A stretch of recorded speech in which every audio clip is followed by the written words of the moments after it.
खूंखार, निपुण और बेरहम तीरंदाज, हाथ में तीर कमान, आंखों में मौत, महात्मा बुद्ध को मारने के लिए तैयार खड़े हैं। देवदत्त की साजिश पूरी तरह से प्लान हो चुकी है, लेकिन जब ये तीरंदाज बुद्ध के सामने पहुंचे तो जो चमत्कार हुआ वो सुनकर आप भी हैरान रह जाएंगे।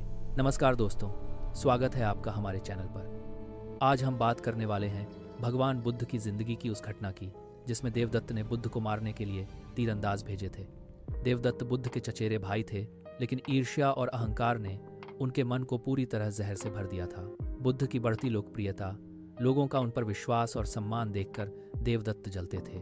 उन्होंने कई बार बुद्ध को मारने की कोशिश की, लेकिन हर बार असफल रहे। फिर एक दिन उन्होंने बहुत बड़ी योजना बनाई।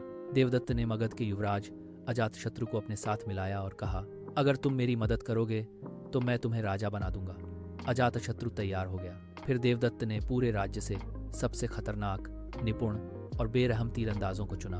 इन तीरंदाजों को सोना, चांदी, जमीन और बहुत बड़ा इनाम देने का वादा किया गया। साजिश का प्लान बेहद क्रूर था। पहले 10 तीरंदाज बुद्ध पर तीर बरसाएंगे।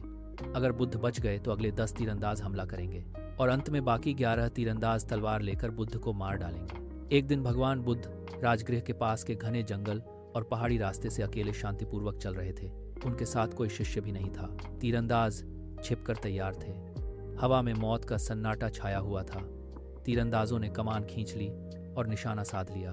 पहले समूह ने तीर छोड़ने चाहे, मगर मन में अजीब सा परिवर्तन होने लगा।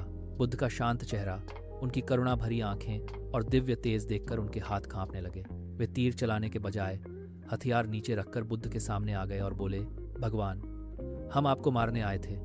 हम पापी हैं, लेकिन अब हम आपके चरणों में शरण लेना चाहते हैं। हमें क्षमा कर दीजिए। भगवान बुद्ध ने प्यार से मुस्कुराते हुए कहा, आओ मेरे पुत्रों, हिंसा का मार्ग छोड़ दो, शांति और करुणा का मार्ग अपनाओ।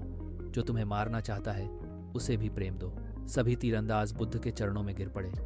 उन्होंने अपने सारे हथियार फेंक दिए और उसी दिन बौद्ध भिक्षु बन गए। देवदत्त की यह साजिश भी पूरी तरह से नाकाम हो गई। एक संभावना यह भी रही होगी, तीरंदाज बुद्ध के पास पहुंचते हैं और तीर चलाते हैं, लेकिन बुद्ध की तपस्या, करुणा और पवित्रता के प्रभाव से तीर कमल के फूलों में बदल जाते हैं और तीरंदाज उनके पैरों पर गिर पड़ते हैं। तीरंदाज इतने प्रभावित होते हैं कि वे हथियार डाल देते हैं, बुद्ध की शरण में आ जाते हैं और भिक्षु बन जाते हैं। यह कहानी अहिंसा, करुणा और आंतरिक शक्ति का प्रतीक है। हिंसा पवित्रता के सामने व्यर्थ हो जाती है। दोस्तों, इस घटना से हमें बहुत बड़ी सीख मिलती है। नफरत कभी नफरत से नहीं जीती जा सकती। करुणा और शांति की शक्ति हथियारों, तीरों और तलवारों से 1000 गुना ज्यादा मजबूत होती है। भगवान बुद्ध हमें सिखाते हैं कि बुराई का जवाब बुराई से नहीं बल्कि अच्छाई से देना चाहिए। अगर आपको यह कहानी पसंद आई तो लाइक जरूर करें। कमेंट में जय बुद्ध लिखना न भूलें। चैनल को सब्सक्राइब करें और घंटी का बटन दबाएं ताकि ऐसी और प्रेरणादायक कहानियां आप तक सबसे पहले पहुंच सकें। अगली वीडियो में हम देवदत्त की नलागिरी हाथी वाली साजिश या कोई नई कहानी लेकर आएंगे। धन्यवाद।